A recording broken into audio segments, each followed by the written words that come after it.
Have you ever felt like something was watching you when you were completely alone? Maybe it was just your mind, or maybe it was something else. Every year, countless security guards, night workers, and ordinary people report encounters that can't be explained, whispers through radios, footsteps in empty halls, or figures caught on camera that disappear when checked. These aren't movie scripts. These are stories from the people who lived them. Tonight, I am going to share with you 3 terrifying stories that prove one thing. The night has its own rules. And if you're not careful, it might be watching you right now. Story 1. The mannequin that moved on camera. I took them all job because it sounded easy money 1 level. A dozen stores, 2 cafeteria bays, and a carousel the company never took down because the landlord swore a bit of whimsy helps leasing. My shift started at 10 p.m. and ended at 6. Patrol once an hour, check the dock doors. Sign the cleaning crew in at 2, and try not to fall asleep watching 12 grayscale feeds that seemed to drift in and out like they were floating underwater. On my first night, the day supervisor gave me the quick tour and an apology. "You'll hear the carousel," he said. "It ticks. Old mechanism settling. Don't file a report unless the music starts. If the music starts, call me." He said it like a joke and then didn't laugh. By 1:18 a.m., I had done my 3rd circuit and was back in the booth with a lukewarm coffee. Camera for women's apparel showed rows of faceless mannequins behind glass. Nothing moved. Camera to carousel. Nothing moved either, but I could see the metal pole of the lead horse tremble every few seconds.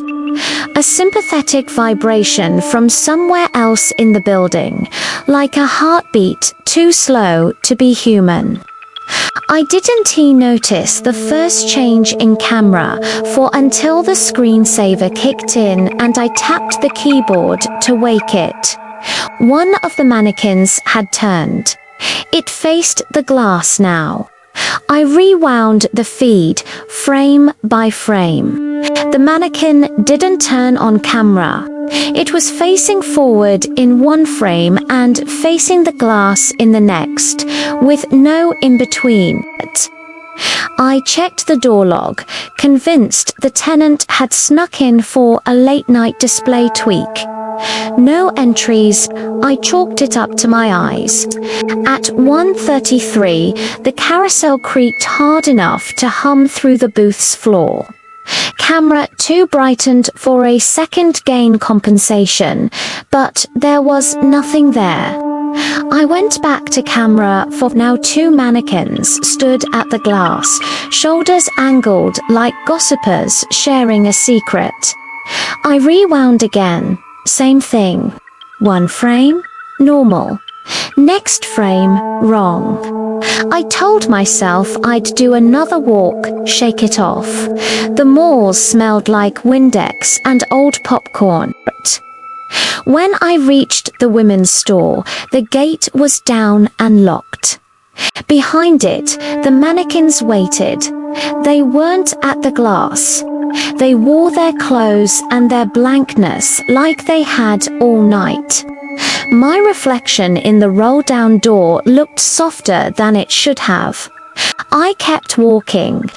At 1:46, back in the booth, the mannequins had moved again on the feed 3 now, right up at the glass, shoulder to shoulder. I zoomed the camera. The grain got worse. Their hands rested against the window, but their fingers were wrong. Mannequin hands are smooth, fused, These had faint seams like skin that doesn't know how to be skin, lines that tried to be knuckles and didn't commit.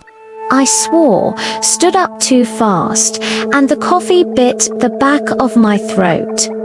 That was when the carousel dinged, not music, just one bell note, like someone had tested a key. I called the day supervisor. It rang until voicemail. I checked the alarm software, no motion trips, no door faults. The building's heart kept beating slow and steady, but it felt like it had turned its face toward me.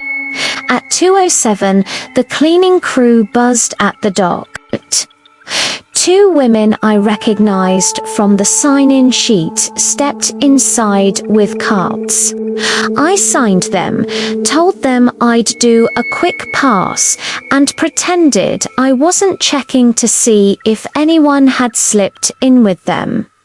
They went toward the food court. I went back to the booth. The women's store feed showed empty floor. All the mannequins were gone from frame. I pulled the pan tilt and swung left, right, zoomed. Far back by the fitting rooms, something round and white leaned from a doorway and slipped back. I felt my jaw lock. I radioed the cleaners, "You too good." And one of them answered between laughs, music playing from a phone in her apron. Good, they were real. I changed cameras, dock, food court, carousel, hallway. The carousel stuttered again, like a breath caught. When I returned to camera 4, the glass of the women's store was fogged, not misty fogged, and on it, marks like someone had pressed their face and breathed. I had keys, but I also had common sense. Instead of walking there, I took the long hall to the tenant's back door. Security keys don't open tenant spaces, just fire corridors, but there was a small wired window. I looked through and saw nothing, empty sales floor, clothes hung with surgical precision. I checked my radio. Static scratched my ear like a fingernail. The radio clicked again and gave me my own voice from 5 minutes ago, softened like my words had been pushed through a cloth. "You too good." I went cold down to my ankles. The radio isn't a recorder. I took 2 steps back from the door and heard music.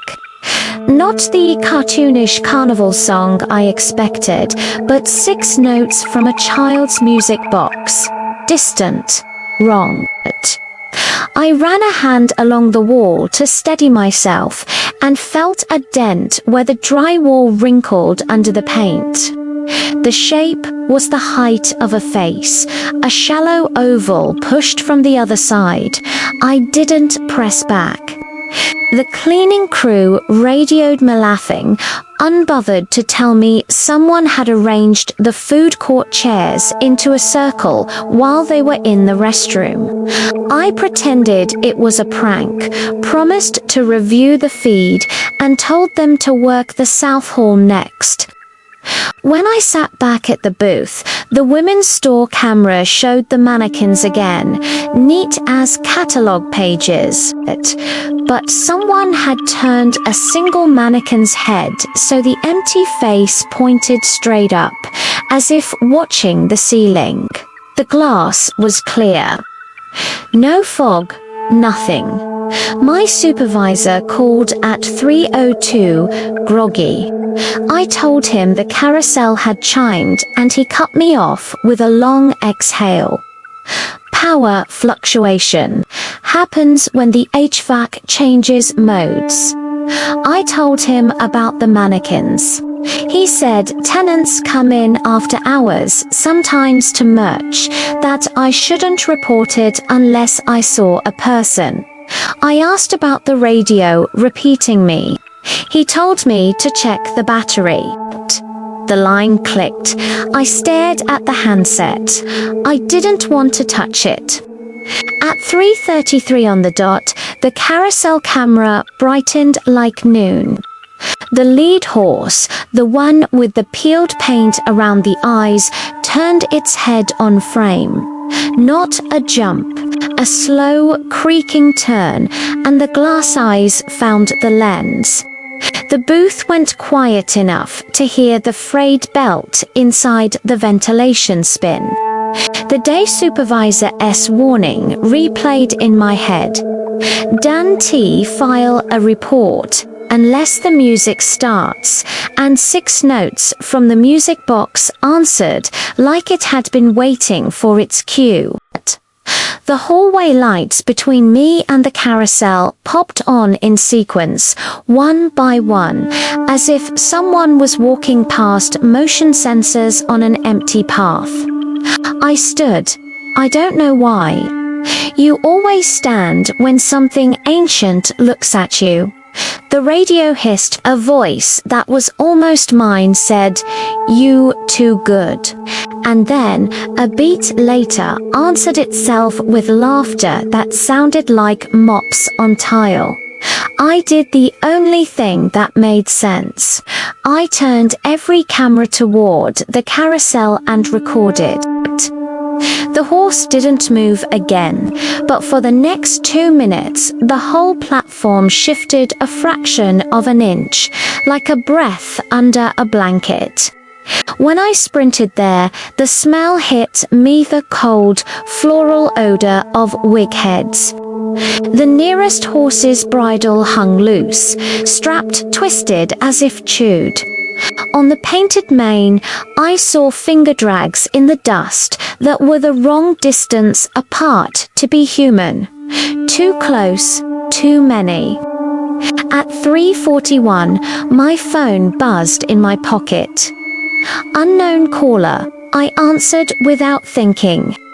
A voice in my ear whispered in a soft retail cadence, "Store opens at 10. We'll be ready." Then the line clicked and all the hallway motion lights shut off together, plunging me into a darkness so fast it felt wet. When daylight came, the mall felt stupid and small again. The day supervisor pretended to read my report and signed it with a pen that didn't work. "Welcome to night," he said. "It gets easier." I nodded because I wanted the paycheck. On the way out, I glanced through the women's store window. All the mannequins were posed the same way, hands pressed flat to the glass at chest height, fingers spread in a way mannequin hands aren't supposed to spread. And on the carousel, the lead horse had a crack running from the corner of its mouth to the edge of its cheek, like it had tried to smile and the paint refused. I worked 3 more nights. On my 4th, at 3:33, the music started on its own again. But this time, the 6 notes were my ringtone slowed down to half speed. Story 2, the basement that loved the elevator. Hospitals are never truly dark. There's always a machine screen glowing somewhere, a monitor rising and falling with breath that might stop if you blink too long. My post was the sublevel garage and the 2 basement corridors, laundry to the south, records to the north. My console had 8 cameras and a single panic button under a cracked plastic hood. The elevator dinged for every floor except the basement. Down there, it just arrived with a tired gasp. People told me I was lucky. Basement is easy. No drunk walk-ins. No triage chaos. But basements collect everything the rest of the building expels. Heat, dust, things nobody wants to throw away but nobody wants to see. On my second week, the elevator began stopping where nobody had called it. The doors would sigh open, show me an empty box, wait, then close. The first night, it did it 3 times. The second, 5. Soon it knew my schedule. At 2:15, after I finished the laundry loop. At 3:33, when I checked the oxygen gauges. And at 4:12, because I swear it liked to catch me mid-sip, so I'd spit coffee on my shirt. I kept a log anyway. You keep logs when you want to believe you're in control. Elevator arrived, B without call. 2:15. I wrote it neatly until the pen lines trembled like my hand remembered something my head refused. The laundry corridor had an alcove where obsolete equipment went to nap. Gurneys with 1 wobbly wheel, 4 stands tangled like a collapsed mobile. One night, I found a whiteboard propped against a decommissioned sterilizer. There was a single word written on it in dry marker. Wait. I laughed, because what else do you do, and leaned it back where it had been. When I came back from the records corridor, the board said, "Don't." I stopped laughing. The records corridor wasn't climate controlled right. The air was stale and paper sweet. Door 3N led to a room full of empty banker's boxes. No lock. It bothered me more than doors that locked. I started wedging it open with my flashlight so I could see in as I passed. Twice, I returned to find the wedge pushed free and the door almost closed, a sliver of black daring me to kick it. I didn't. At 3:03 a.m., 3 nights in a row, the elevator reached the basement without being called and the doors didn't open. They just rested, shoulder to shoulder, humming. The car's fan whispered. Through the slit between the doors, I could see the faintest slice of interior light and the suggestion of a figure my brain screamed human silhouetted, till I realized it was only the corner seam of the back panel. The car was empty, but the weight sensor on my console ticked from 0 to 1 for a heartbeat every time it arrived. Something heavy that wasn't mass. There were cameras in all 4 elevator cars, 2 designed to keep drunk visitors from sleeping off a bad night between floors. On the 3rd week, around 2 a.m., Car 3's camera feed snowed for a second, cleared, and showed a handprint on the interior mirror. Not a smudge, but a handprint like someone had pressed from the inside of the mirror, pushing the backs of fingers toward the glass. 5 pale bulges blooming, then fading as if the mirror were skin and the skin relaxed. I rewound, nothing on playback. I watched live for an hour, praying to see nothing. The elevator doors sighed open at the basement, again without a call. The weight sensor ticked like a metronome 0, 1, 0 matching my heart. A nurse named Avery came down on her break sometimes to eat vending machine peanuts and pretend the hospital was just a building.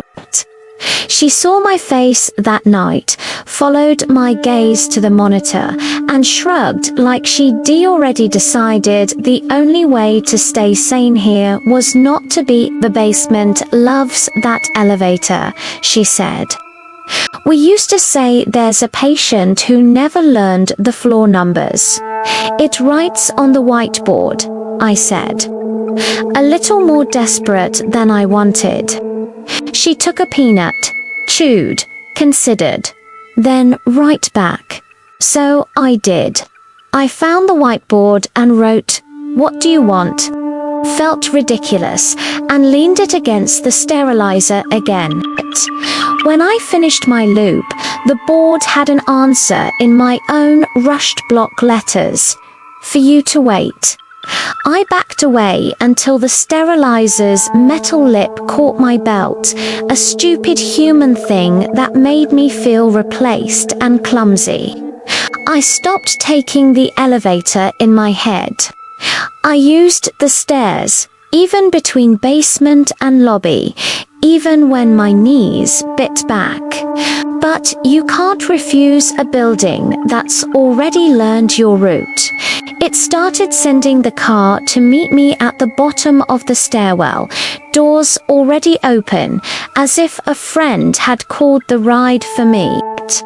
The light inside was warm as a tired throat. The floor indicator above the car stuttered between B and 1, like a breath that couldn't decide if it was in or out. On a Thursday, a code blue upstairs rattled the ceiling dust down in soft rain. I stayed at my console, pretending my job mattered, like watching the empty feeds was a kind of prayer. The elevator arrived without a call. The doors didn't open. I stood to ignore it better and heard from inside the shaft footsteps, but not on the car, on the walls. A slow walk around the car where there's no floor. 1, 2, 3. Pause. Like a patient practicing turns in physical therapy. I leaned closer to the seam. The smell breathed out antiseptic linen and something sweet like press-on bandage glue. The footsteps stopped. The weight sensor ticked to 1 and stayed. Sir Avery's voice came from the hall, made me flinch hard enough to bite my cheek. There was a man with her janitorial blues, pale as bedsheets. He got locked out of the stairwell again, she said. Door 3N, stuck. The man nodded without moving his mouth. His eyes were the kind tired turns grey. I showed him the release bar and bumped the door with my shoulder to loosen it. Happens when the frame swells, I lied. The elevator behind me sighed open by itself. I didn't look. The janitor did. He blinked like the light hurt and shuffled toward it. Don't, I said, too fast. He paused at the threshold, eyes unfocused, like he was listening for permission that wasn't mine to give. The floor indicator ticked again, B1 and settled on B the way a chest decides to exhale. He stepped inside. The car didn't move. For a second, his reflection stayed in the mirror while he did not, like the glass had missed counted. Then both were gone. Avery and I listened to the car's fan whine above silence. After a long minute she said, "He does that." I asked, "Who?"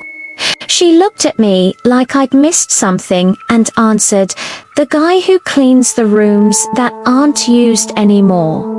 Then she left before I could ask which rooms those were. I pulled the car 3's camera feed and waited for it to cycle floors. In the reflection, I saw my console, my chair, my face in miniature. The elevator was watching me as much as I watched it. The mirror warped gently, as if someone behind it had rested a forehead there and pushed just enough to leave a shallow bruise. I wrote on the whiteboard one last time, "If I wait, what happens?" and braced it against the sterilizer. On my next pass, the answer waited for me, strange and completely human. "You go up, I stay." The last word looked like it had been traced slowly, like whoever wrote it tried to remember each letter. I erased the board with my sleeve until the marker smeared like blood that refused to dry. I left the elevator doors to sigh at an empty hallway and took the stairs, counting them as if numbers could save me. On my final shift at 3:33, the elevator arrived without a call, and the doors opened to an empty car. The weight sensor sat at 0. I don't know why that felt more wrong than anything. I stepped forward without meaning to. The car smelled like clean cotton and penny metal. It felt like a mouth that wanted to say my name. My radio hissed, not static breathing, in, out, matching mine until I changed it, and then it changed to the panel light for B flickered. The light for 1 warmed. I stayed. The doors didn't try to close on me. They waited. I didn't get in. I don't know if that was bravery or a failure to be the thing it wanted. The doors slid shut. The car rose. The basement exhaled. When the day shift came in, I handed over the clipboard and told the new guard to take the stairs. He laughed like men do when they want to look unafraid in front of other men. Maybe he still does. Sometimes, when I ride any elevator now, the mirror inside catches my eye in a way no mirror should. For a millisecond, I swear I see the back of my head in it, like the car is remembering me from the wrong angle, and I tell myself out loud, "Don't wait. Doors open both ways." Story 3. The Field of Lights. Some jobs make you a connoisseur of emptiness. Mine is a solar farm, 30 miles off the highway. Acres of panels in neat rows like dark gravestones turned toward the sun. Nights are simple. To patrols by cart. Confirm the fence sensors aren't tripping on tumbleweed. Watch a wind map that looks like a ghost, pushing a sheet across an ocean. The first week, coyotes sing at 1 a.m. On week 2, they stop like they heard something that made them forget the words. At 2:44 one morning, the east quadrant flickers. Solar panels don't flicker. They sleep until dawn. The feed shows a sheet of light passing across 12 rows, not from the sky but low, like heat lightning decided to crawl. Temperature graphs stay flat. Wind unchanged. I take the cart out anyway because routine is armor. Gravel crunches under the tires until I cut the engine and the silence descends like pressure. That's when I hear it, singing, not voices. Metal over metal, a hum shaped into pitches by accident and then on purpose. It comes from the service corridor between rows 18 and 19. I follow the reflective stakes until the light finds me. But it isn't bright. It's personal, the color of a TV in a living room where somebody left in a hurry. It moves like an idea walking. The maintenance alcove near an old junction panel hums with a vibration you can feel through your palms, palit, like a throat clearing. Someone chalked check ground on the panel months ago, and the desert hasn't bothered to erase it. I almost convinced myself the song is microsolation through a worn bearing. Then the hum copies me. I cough a beat later, the vibration clears its own throat in my pitch, my length, practicing like a child. When I return to the trailer, the cameras show the glow pass row by row, pausing at the end of each line like it's counting. But at timestamp 2 hours, 44 minutes and 19 seconds, a heat wobble figure stands motionless at the far edge. On the next frame, nothing is there. In daylight, I walk the perimeter and notice Karen's small piles of 3 stones beside certain posts, not contractor debris, too neat, spaced by listening instead of measuring. Some hold a bottle cap or a rusted washer like an offering. I don't touch them. The site manager waves off my report with a story about ground loops and a mountain lion that panicked and ran into a culvert at a different farm. His smile stops in his eyes. Night 3, the light returns closer rows, 10 through 14, and the hum times itself to the crunch of my boots, so I stop walking at all. The sound holds when I hold and breathes when I breathe. At 3:20, the panels in row 11 tilt a fraction with no command, as if something tall brushed past and they turned to watch. Control software shows idle. Motors claim they're sleeping. The glow pauses in front of the junction box like a person remembering a door. Chalk whispers, check ground. I open the panel and rest my knuckle against the grounding lug. A pulse greets me, slight, not shock, an introduction. On the second pulse, it matches my heartbeat. On the third, it steps a half beat before trying to teach me its tempo. I whisper, I hear you, and the hum rises a clean interval exactly like a human voice warming up.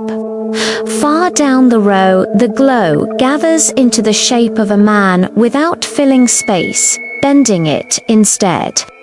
Panels rotate a degree as it passes, a midnight sunflower field turning its faces.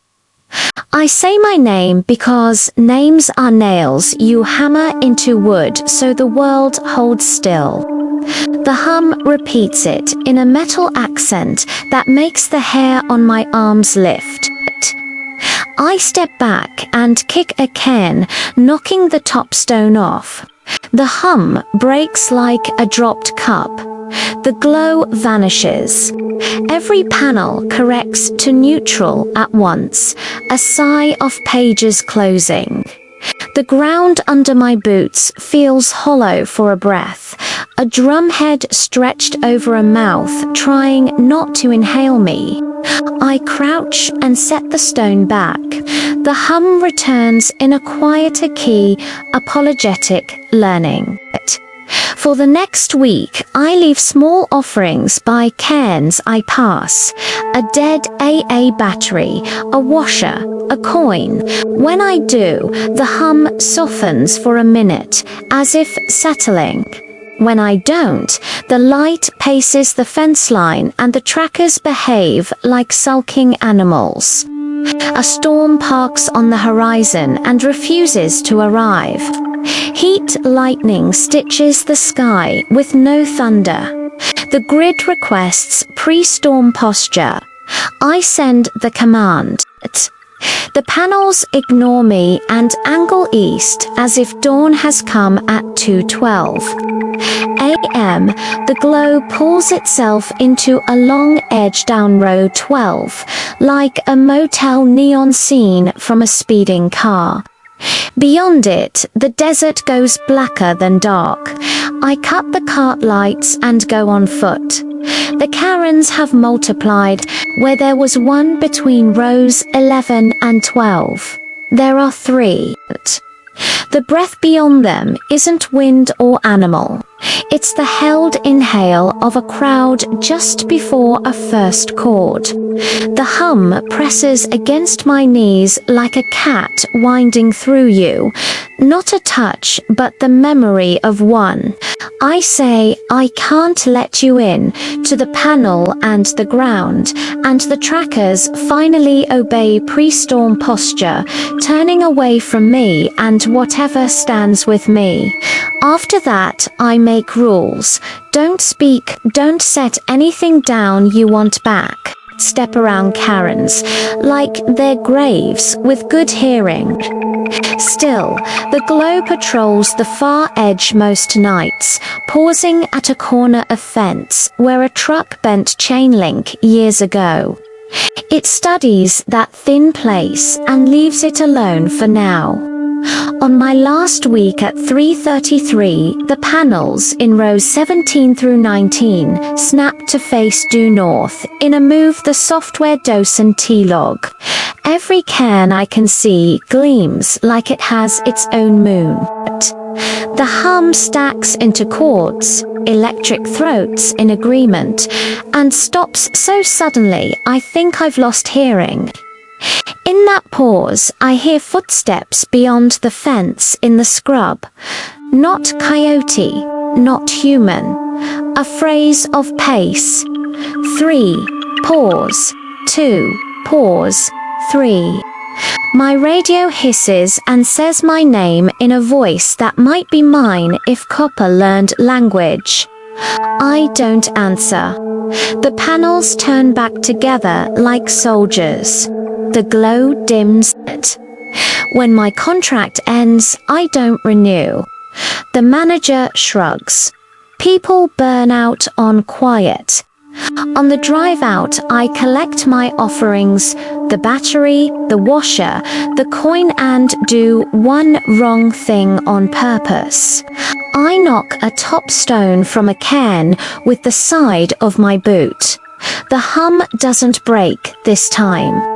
It exhales disappointment through the metal. In that sigh, I finally admit the translation I've been resisting for a month. Stay. I put the stone back. The dessert, and I pretend we don't understand each other. Whenever I pass the highway at night now, I look over and swear one row tilts the wrong way for a beat turning its not face to watch my headlights then corrects. Polite as a stranger. If you've worked nights, you know how buildings learn people. Your boot cadence becomes a drum for empty hallways. Your breath teaches machines a rhythm. Your name floats loose enough in the dark that the wrong kind of quiet can pick it up and try it on. I took 3 jobs, thinking my work was to watch somewhere around 3:33. Each place made it clear it had been watching back. If you hear a carousel plays 6 notes with no coin, if an elevator arrives for you when you didn't call it, if a field of sleeping panels tilts to face where there's no sundown tea, say your name out loud. Don't knock back. And if you do, don't wait to hear it answered.